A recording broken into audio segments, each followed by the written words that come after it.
Hello and welcome to Shred Show. I am your host Chris Grow, and this is the internet's most stoked surfboard show, where today I am psyched because we're talking about an up-and-coming shaper in the States who's already established in Australia and Japan. And I'm also really excited today because Dakine and Shred Show are trying to hook you up.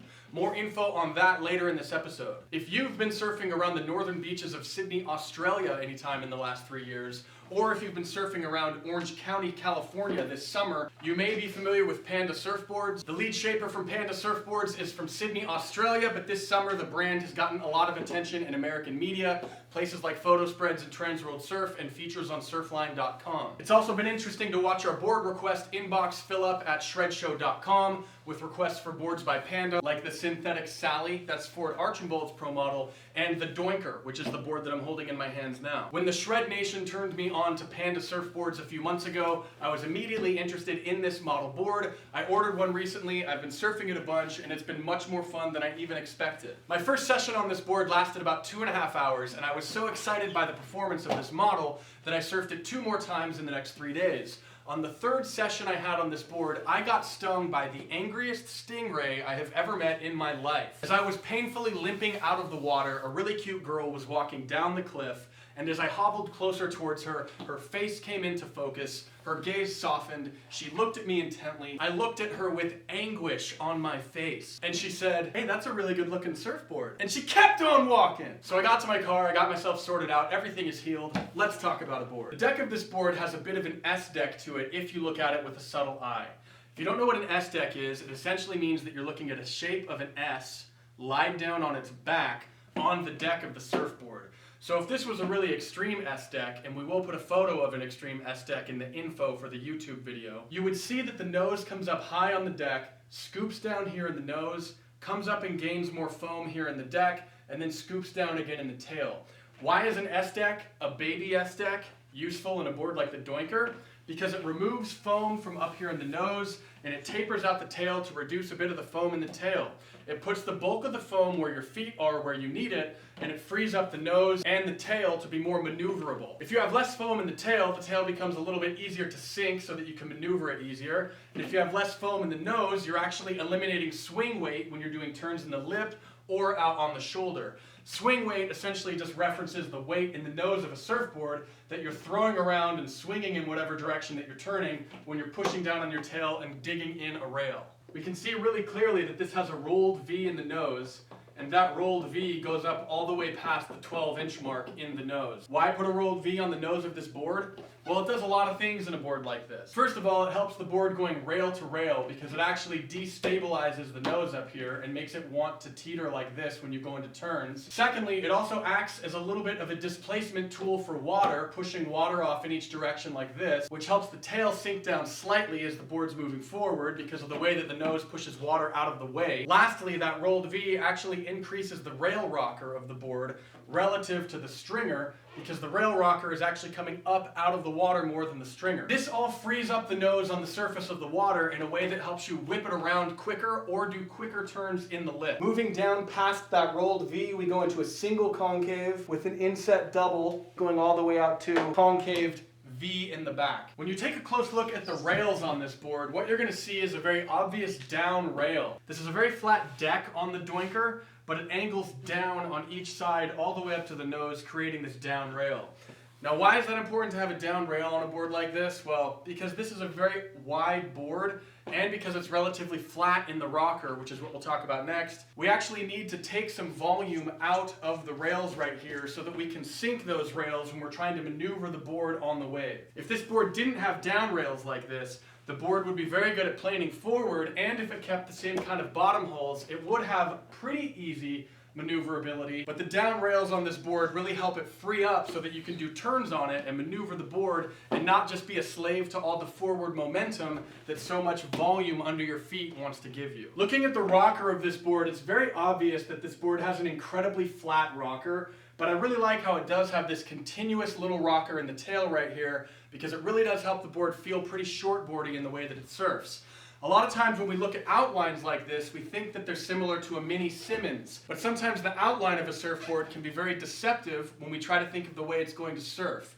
Because of subtleties like just a slight perfect amount of rocker out here in the tail, this board really livens up when you want to bring it towards the lip in a soft wave. It really livens up through turns, and it really makes the board just surf a lot more predictably if you're used to surfing shortboards. We see a lot of straight happening from the tail all the way up to the nose, and a lot of that is due to this wide squash tail back here.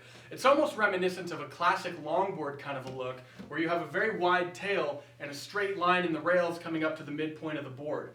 That helps this board, in my opinion, trim really well. If you don't know what trim means, trim is essentially that wonderful gliding sensation that you get when you're just moving across the face of the wave without having to pump. To my eye, when I look at the outline of this board, the nose looks a little bit thin for this kind of an overall shape, but that's because having that decreased outline in the nose will help us do tighter, quicker turns, where a board with a wider nose might get hung up in the water because of all the space that a wider nosed board would take up as it's turning like this.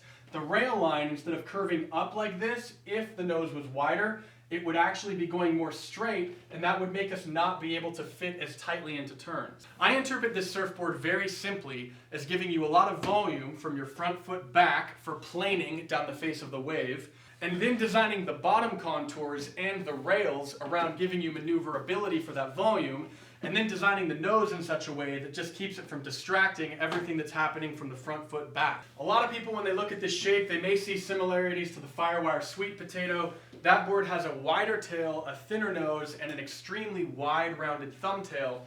I really like this as a squash tail because it helps with more angular turns, quick direction changes, and overall to me just makes it feel like more of a shortboard when I'm surfing it, while still being incredibly easy to surf. The quad setup on this board does make it a little bit faster than a thruster, but the thing that I like about this board being a quad is it gives you more fin on your rails when you're pushing through turns.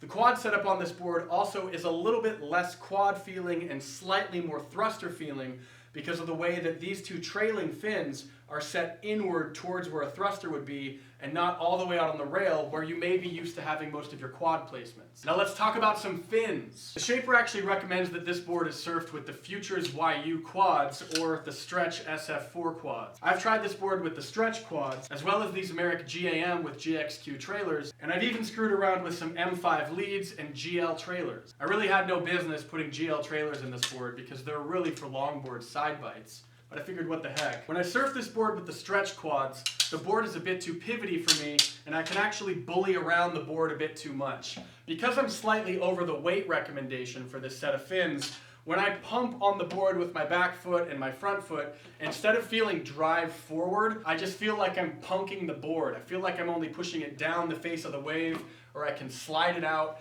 That can be really fun. I've had a few really fun cutbacks on this board with this fin setup, where I actually spin out really crazy, and that's great fun, but it actually doesn't help you figure out a predictable feeling for how the board's gonna surf. My favorite fins to surf this board with, if you can't tell by the smile on my face, is the GXQ trailers with the GAM leads. I love these fins because they really make the board arc through turns slowly, long. They're quick, I can get a quick response out of them, but I can really push through turns on really weak waves that I wouldn't normally be able to get a really good cutback on. There's a lot that you can understand about fins to get how they perform, but the 20% of fin knowledge that you need to have to understand performance is looking at the outline of the fins when you hold them like this. And you can easily see that this GAM lead, which I really prefer in this board, a lot of it because I'm over the weight limit for these fins, but also a lot of it because of how the rake in the fin goes back and because of the width of the base. Comparing these two lead fins, you see that the base is a lot wider on the GAM than it is on the FS4 by Stretch, and you can also see that it rakes back to a point like this. That really helps it with drive through turns. It also helps me when I'm trying to get drive out of the board and move forward. I really feel those fins pushing back on the board, propelling me forward. I feel the perfect amount of connection to the wave with these fins, and that's probably the quad setup by FCS that I'll be surfing on this board from this point forward. I've surfed this board in everything from calf high to shoulder high flat-faced waves. I've had a lot of fun on it because of the way that I can maneuver it through flat sections and the way that I can really hold a rail, especially when I'm going frontside on the ball of my foot, through sections that even have a bit of a wall on them. A lot of times we look at shapes like this and it doesn't seem like it would be able to do anything on a wave if it has any sort of a wall or punch at all. And this board really won't maneuver if you bring it into walled up, really powerful waves. But if you're on like a shoulder high, waist high day and some little wally quick sections come up, you can hold a rail and use that wall to get speed out to flat sections where you can then goof off, get loose, do whatever you want to do. I think this board is a really fun choice for anyone who's a beginner all the way up to advanced.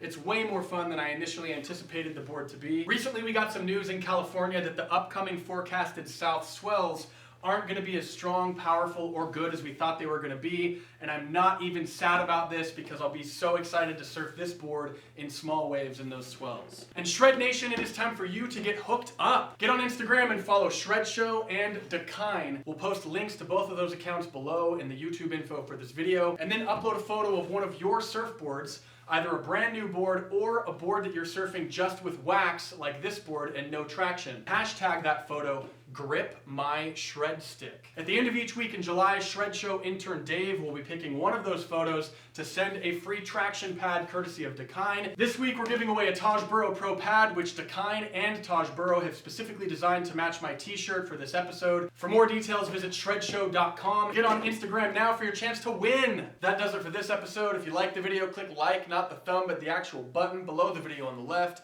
If you've ever surfed the Doinker by Panda Surfboards or the synthetic Sally by Panda Surfboards, or any similar shapes to this board, please tell us about your experiences in the comments below, and we're really excited to see you next week on Shred Show.